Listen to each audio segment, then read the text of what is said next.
Google para falar sobre intolerância e alergia. Você sabe qual é a diferença? Vamos descobrir juntas. Tudo bom, doutora Maitê? Tô te vendo aqui no estúdio hoje, você viu? E esse é um assunto muito importante, né? Porque nós temos esse costume de confundir mesmo o que é uma intolerância, o que é uma alergia. Então hoje nós iremos entender em detalhes, tirar suas dúvidas, temos mitos e verdades. Então vamos começar falando sobre o básico. O que é uma intolerância e o que é uma alergia? Ótimo, que isso confunde já todo mundo, né? Então a intolerância é quando um alimento, uma proteína... Então, por exemplo, a gente fala intolerância ao glúten. O que é glúten? Glúten nada mais é do que duas proteínas, que vêm de glúten, glutenina e vem da gliadina. São duas proteínas, quando entram no intestino, aquilo é como se fosse uma coisa do mal. Então começa uma reação inflamatória, gases, dá refluxo, dá diarreia, um mal-estar, tá? E isso fica na parte gastrointestinal. Quando a gente fala em alergia, entrou em contato com essa gliadina ou com essa qualquer tipo de proteína, por exemplo, a gente pode falar sobre a proteína do leite também. O sistema imunológico da gente reage como uma coisa do sistema imunológico, aí é outra coisa. Aí você também é uma reação contra, tanto intolerância quanto alergia, só que a alergia desencadeia as células de imunidade. E aí é uma alergia como picada de mosquito, de outras coisas que vocês podem até fechar glote. Ou seja, quando eu sou alérgico, eu não posso consumir. Quando eu sou intolerante, eu não devo consumir. Isso, quando é alérgico, a restrição tem que ser absoluta. E infelizmente quem tem alergia realmente não pode entrar em contato. Existe até a reação cruzada do glúten, né? Então se você, por exemplo, cozinhou numa panela que teve, você tem que ter a esterilização muito correta. Quem tem, por exemplo, alergia ao glúten não pode até alguns tipos de maquiagem que tem glúten, alguns tipos de remédio que tem glúten, não é só comida. Então a alergia, é isso que a Pamela falou. Vai embora, não chegue perto. A intolerância também deve ser evitada por causa de vários sintomas, mas você não morre. Você pode ter esses sintomas e a gente vai até dessensibilizando. Então a gente tem técnicas na medicina que quem tem intolerância pode tirar tudo e depois vai reintroduzindo e o organismo vai se readaptando com várias enzimas que a gente produz. Intolerância é mais comum que alergia? Sim, a intolerância é muito mais comum. E outra coisa interessante, Pamela, que as pessoas acham que assim, não tem alergia, por exemplo, de fruta. Então, fruta é de Deus, então, gente, tem alergia a kiwi, tem alergia a banana, tem alergia a pernilongo, tem alergia ao glúten, tem várias, a penicilina. Então, tem vários tipos de alergia que o sistema imunológico não reconhece aquilo como do bem para o organismo e ataca o corpo inteiro. As intolerâncias a gente vai falar hoje de vários tipos. O que é da lactose, do glúten, o que é centeio, cevada, que isso também dá uma confundida, né? Vamos começar então? Primeira frase na tela. Intolerância à lactose e alergia ao leite são a mesma coisa? Então, mito, né? Mito. Então, quando a gente tem alergia, entrou em contato com a proteína do leite, o corpo produz IgE, o sistema todo imunológico é ativado e você pode ter essas reações com placas vermelhas na pele, inchaço, o lábio pode ficar inchado, os olhos e pode também dar o sintoma gástrico. Quando a gente fala intolerância à lactose, existem vários tipos. Tem intolerância à lactose da criança, que é a congênita. Então, o primeiro contato com o leite da criança, ela tem diarreia, pode até ter sangue. A gente tem intolerância do adulto. Todo adulto diminui a produção da lactase, que é a enzima que quebra o leite. Isso é fisiológico. Então, a gente produz muito mais, é de Deus, lactase, porque o leite é a principal alimentação das crianças e também se fala isso para os bichinhos, né? E aí a gente fala, você vê, o ser humano vai entrando em contato com outros tipos e a lactase, ela é produzida no intestino delgado, ela é diminuindo a produção e a sensibilidade, você vai tendo intolerância. Então, a intolerância à lactose, ela pode acontecer em qualquer fase da vida. Já a alergia é geralmente um sistema imunológico ativado que também pode acontecer em outras fases da vida, mas é mais quando é criança. Então, na intolerância, não é que eu sou intolerante ao leite, eu sou intolerante à parte do leite, que é a lactose. É como se meu corpo estivesse preguiçoso e não produz muito a lactase para digerir a lactose, é isso? Então, tem dois tipos de intolerância. A intolerância à lactase, a lactose, que é você não produzir a lactase, que é produzida no intestino delgado, que isso pode piorar ou melhorar.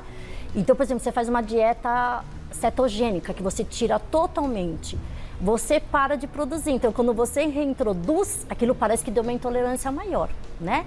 E quando a gente também tem a intolerância à proteína do leite, aí é mais complicado. Porque você, por exemplo, quem tem intolerância à proteína do leite, não pode usar leite.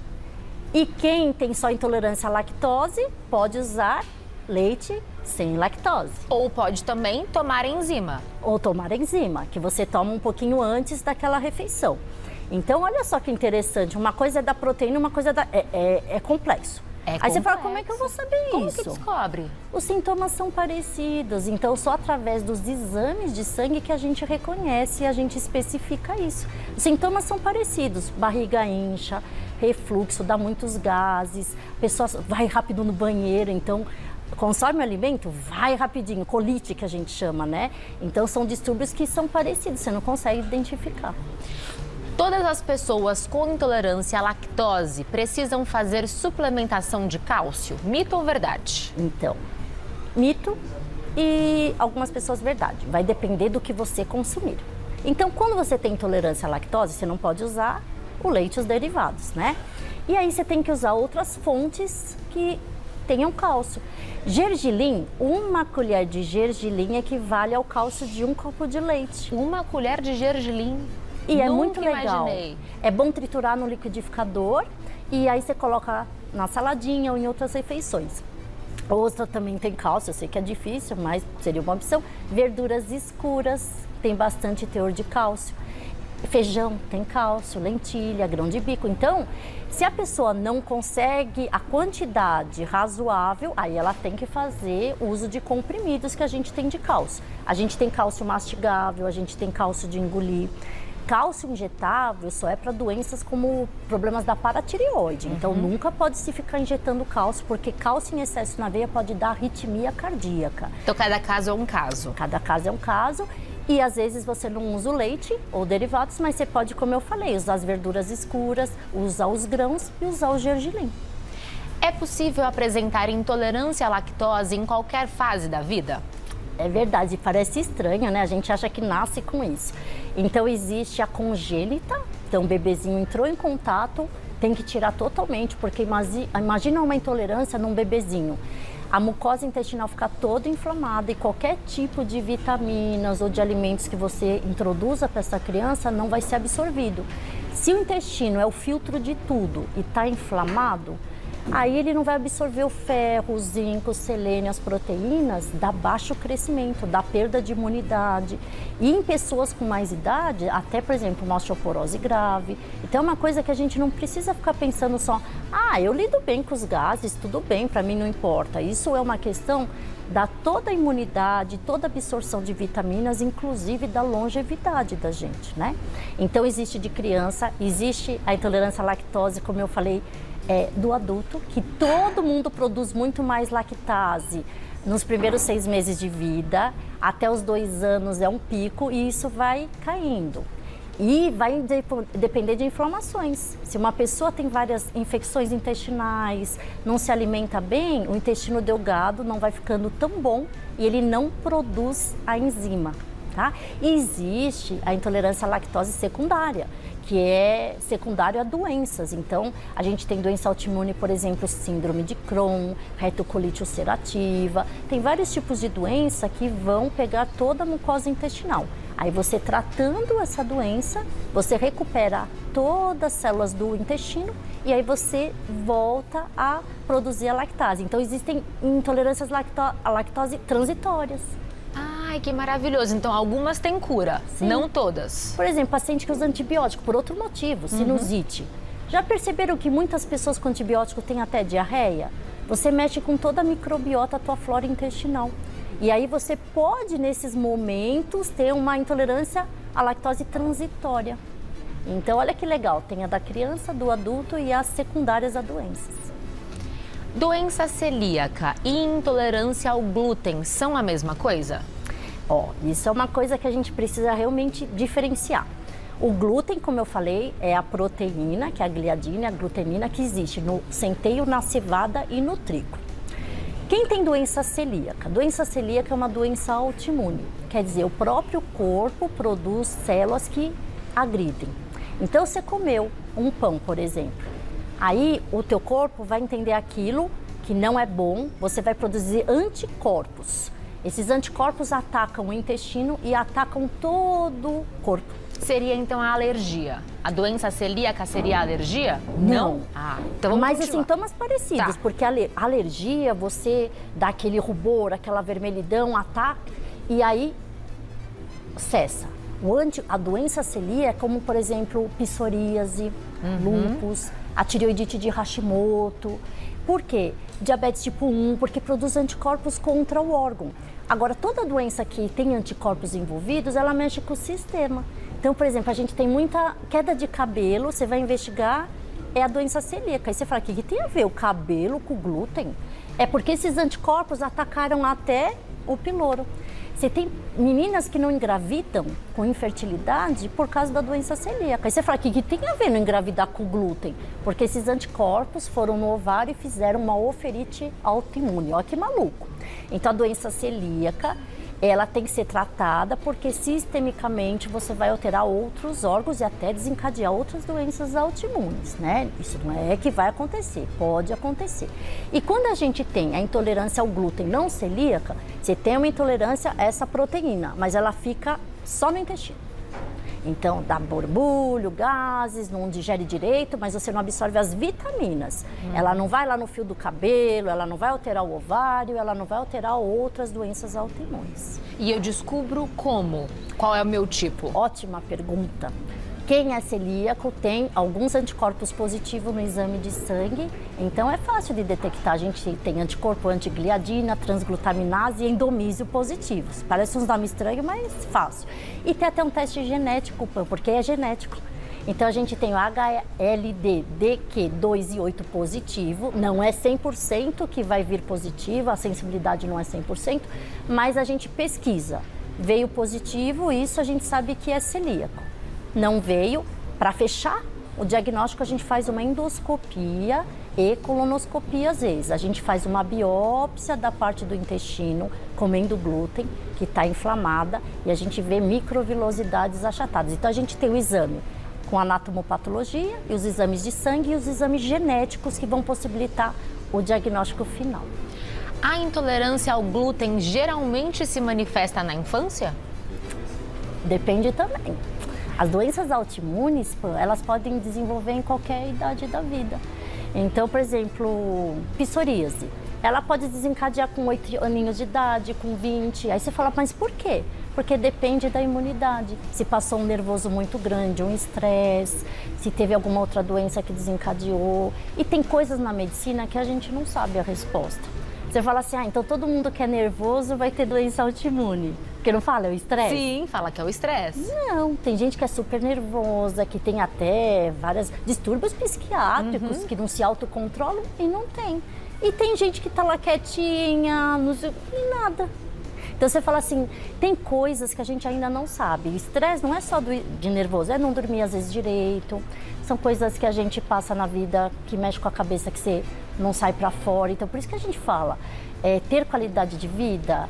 Eu acho que você dá um exemplo muito bom. Eu te sigo, Pan. Você, exercício, você se alimenta bem, você tem amigos, você tem família, você prioriza. Qualidade de vida não é só, às vezes, só se alimentar bem. É ter o sistema imunológico bom. Então, tem coisa que a medicina ainda não sabe responder. Nós sabemos o que faz bem, né? Sim. Que é se cuidar. Sim. Agora, o que exatamente acontece para que a gente tenha o problema, infelizmente não sabemos, né? sabe. Por isso que muitos problemas a gente não consegue resolver, não tem cura. Sim. Justamente porque não entendemos ainda, né, doutora? Ainda. Eu falo na medicina e no amor, nem nunca, nem sempre. Pronto. Se a gente ainda não tem a resposta, a gente ainda vai ter. Ainda. E quem retira o glúten da dieta, mesmo não tendo intolerância, emagrece? Isso é uma coisa bem divulgada, né? Tirem o glúten que vai emagrecer. Então a gente tem que tirar o glúten, quem tem intolerância ao glúten, porque estufa a barriga. Então não vai emagrecer, não é questão de emagrecer, a questão não vai ter a barriga negativa, tá? Agora, muitas coisas que não tem glúten, às vezes são mais calóricas do que uma coisa, por exemplo, que é integral, que tem menos quantidade de insulina, de açúcar. Então não é assim, tirar glúten emagrece, não. A gente fala assim, tirar glúten diminui o estufamento da barriga? Sim. Só que não é questão, é caloria e a gente vai falar de açúcar, resistência insulínica, são outras coisas. Então não se enganem. Não é para emagrecimento, não se enganem. Né? É para intolerância Sim. ou para alergias. Temos perguntas. Tenho tireoide de Hashimoto. É verdade que eu preciso retirar o glúten da alimentação mesmo não tendo intolerância? Nossa. A Júlia Batista que pergunta. Essa pergunta é muito boa, por quê? Muitas pessoas falam em vários lugares, quem tem hipotireoidismo, problema de tireoide tem que tirar o glúten. Sim ou não? Depende. Então, quem tem problema de tireoide ou hipotireoidismo, às vezes é um outro tipo de vírus, Coxsackie-A, a genesia de tireoide, nasceu-se a tireoide, ou que teve um câncer de tireoide e tirou. Nesses casos, não interessa glúten ou não. Agora, a tireoidite de Hashimoto é a doença mais prevalente nas mulheres, 9 mulheres para um homem que tem problema de tireoide. Então, vocês que estão em casa, mulherada, sabem que a principal causa de hipotireoidismo em vocês é o Hashimoto. É o quê? Uma doença autoimune, que a gente está falando do estresse ou sabe-se lá o quê, que ataca a tireoide. Concorda que você está mexendo com a imunidade? Sim. Se o glúten também interfere na imunidade, porque inflama, ele vai aumentar anticorpos e piora a tireoidite de Hashimoto. Então, quem tem doença autoimune de qualquer sistema, por exemplo, Crohn, Sjögren, que não tem lágrima, tem algumas doenças autoimunes do fígado, do cabelo, enfim, várias, tem que sempre evitar todos os estresses metabólicos, inflamações do corpo. Então, além de dormir bem, qualidade, o que a gente já falou, evitar inflamações. Se o glúten é uma inflamação para você, se você tem uma intolerância ao glúten, isso é válido. No caso, ela não tem a intolerância, mas ela tem a Hashimoto, então mesmo assim é válido. Mas talvez ela tenha intolerância ao glúten e não saiba. É verdade. Porque a gente tem testes hoje em dia que a gente colhe no sangue e vê 222, por exemplo, alimentos. Vem lá pistache, vem trigo, e a pessoa fala, mas eu não sabia? Então, às vezes você não sabe porque é pouquinho e você não sente tanto, mas você tem. A alergia alimentar pode ser hereditária? Paola Magalhães que pergunta. Então, quando a gente fala em doença celíaca, que a gente falou, é hereditária sim, genética. Perfeito. Quando a gente fala alergia, não tem resposta ainda. Então, a gente tem pessoas com alergia que o pai, a mãe ou que a família não tem, e a gente tem família que tem alergia e o filho não tem. Então, assim, não tem ainda uma evidência científica clara pra gente falar. Então, não. E a alergia também pode aparecer a qualquer momento? Pode. Porque, na verdade, por exemplo, tem gente que sempre comeu camarão e não aconteceu nada. E, de repente, deu uma alergia do camarão. Você fala, mas o que aconteceu? Esse camarão está estragado? Né? A gente tem uma coisa que chama-se sensibilização. Então, o negocinho vai lá e você produz o IgE. Você tem um pouquinho de alergia, mas aí você não comeu mais. Aí, depois da outra vez, você produziu mais. Então, conforme você vai se expondo àquilo, o teu corpo produz mais células para matar aquilo. Então, não é que você não tenha, mas o sintoma pode aparecer só depois de uma fase da vida adulta. E aí, uma vez que eu desenvolvo alergia, é para sempre? Tem cura? Ou também posso dessensibilizar? Pode. Tem coisas que a gente tem aí genéticas que são gravíssimas, sistemas de imunidade que tem que tirar mesmo. E tem coisas que é um pouquinho, é isso que eles fazem, os alergistas. Eles abaixam as células de alergia, que a gente tem vários remédios para baixar, e vão sensibilizando aos pouquinhos. Aí o teu sistema imunológico vai produzindo outro tipo, porque assim, é muito complexo, gente. Quando eu falo sistema imunológico, não é um tipo. A gente tem várias cadeias. É complicado B, mesmo. T, CD4, é um monte de coisa. E aí a gente vai ensinando o organismo a lidar com aquele alérgeno que a gente chama. Mas existe sim a possibilidade de você dessensibilizar um paciente. Toda vez que eu como abacaxi ou mamão, eu fico com muita coceira e começo a suar. Isso pode ser alguma alergia? A Noemi Cardoso que pergunta. Sim, Noemi, toda vez que você come algum alimento, aqui no caso foram as frutas, que der o lábio inchado, coceira, o corpo, você tem que investigar sim. Então, tá acontecendo isso com algum alimento, você em casa, não coma mais e procure um médico para fazer essa investigação. E às vezes a gente nem sabe alguma coisa que está dando alergia, por exemplo, o shampoo, às vezes o lençol, um tecido, e aquilo vai aumentando as células de alergia. Aí qualquer outra coisinha que você não percebia, aumenta. Então Então, por exemplo, todo mundo que tem alergia tomou banho de água quente, piora a coceira. É uma verdadeira investigação, né? Então, quando você tenta diagnosticar qual é a causa da alergia. E super difícil. Às vezes a gente demora anos para descobrir tudo. Hoje a medicina está evoluindo muito mais para genética, a gente tem testes mais específicos, mas antigamente, pô, é assim, tira isso e vamos ver 15 dias o que acontece. Tira aquilo e vê 15... Gente, por exemplo... Tentativa e erro. Era muito difícil. Então, por exemplo, intolerância alimentar, a gente tinha muito diagnóstico de leite, de glúten, né, e de lactose. Mas, por exemplo, teve uma paciente, procurou vários gatos, procurou vários e tinha diarreia. Sabe o que era? Alho. Alho? E a gente não descobria, porque tira isso, tira aquilo, tira aquilo. Então, você vê que é difícil, a gente não tem testes genéticos para tudo, mas hoje o caminho já está um pouco mais avançado. E como você falou, as frutas também podem desencadear alergia. Também. Ou seja, eu posso ter alergia a qualquer coisa. Sim, qualquer coisa. Tanto de materiais que encostam na pele, quanto coisas que a gente engole.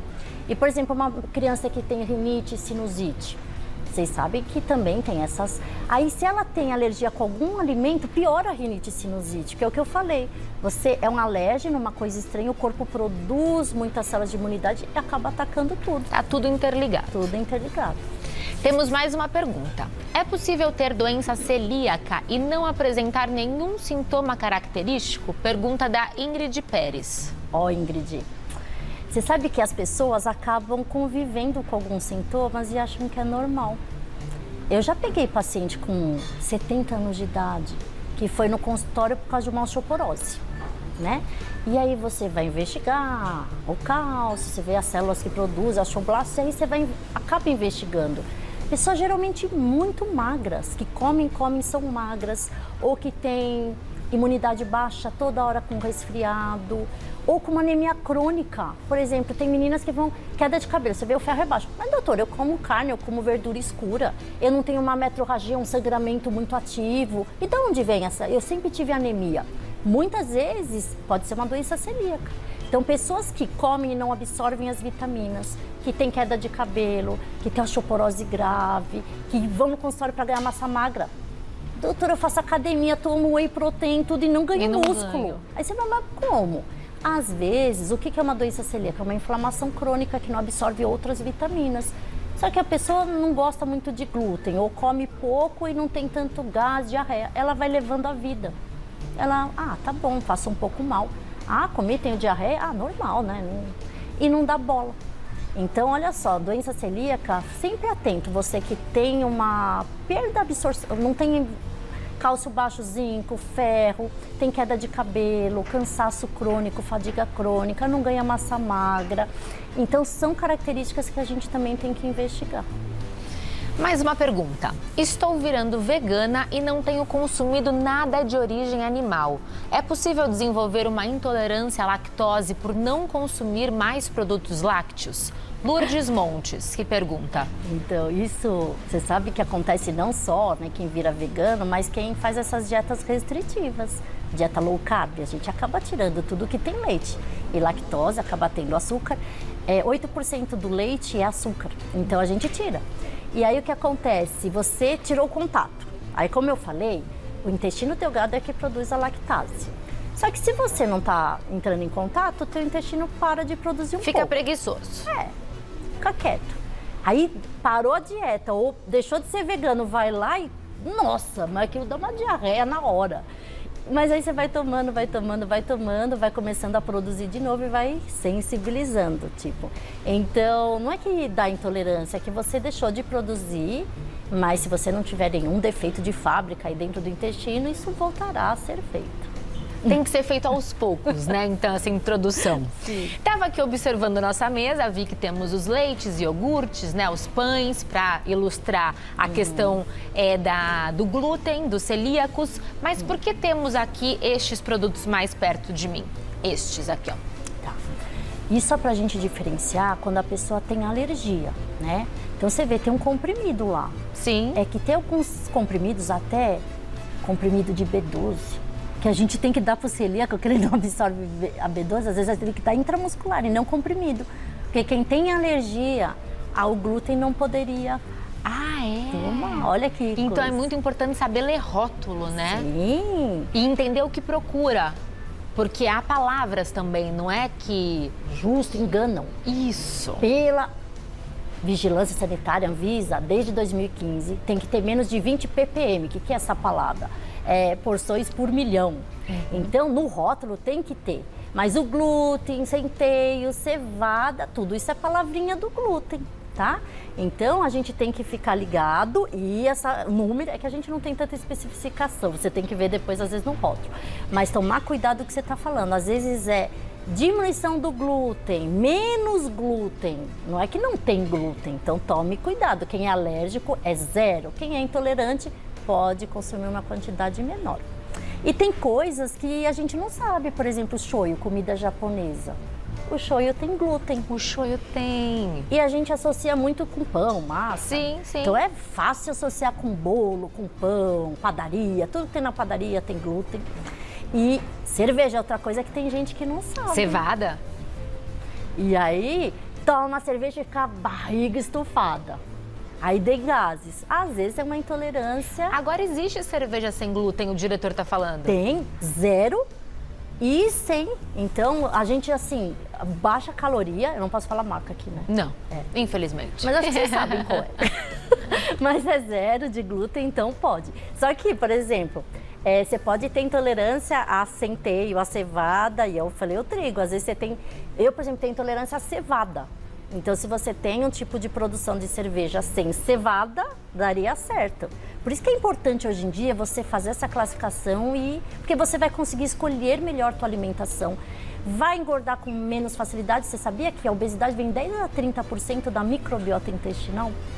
Então, tem a ver com controle de peso, imunidade e não passa mal.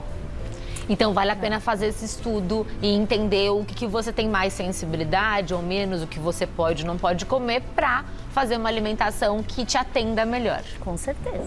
E você encontra a doutora Maitê Pimentel onde? No @Maitê_médica. Maitê é com TH, tá? Maitê_médica e também no site maitêmedica.com.br. Maitê sempre com TH.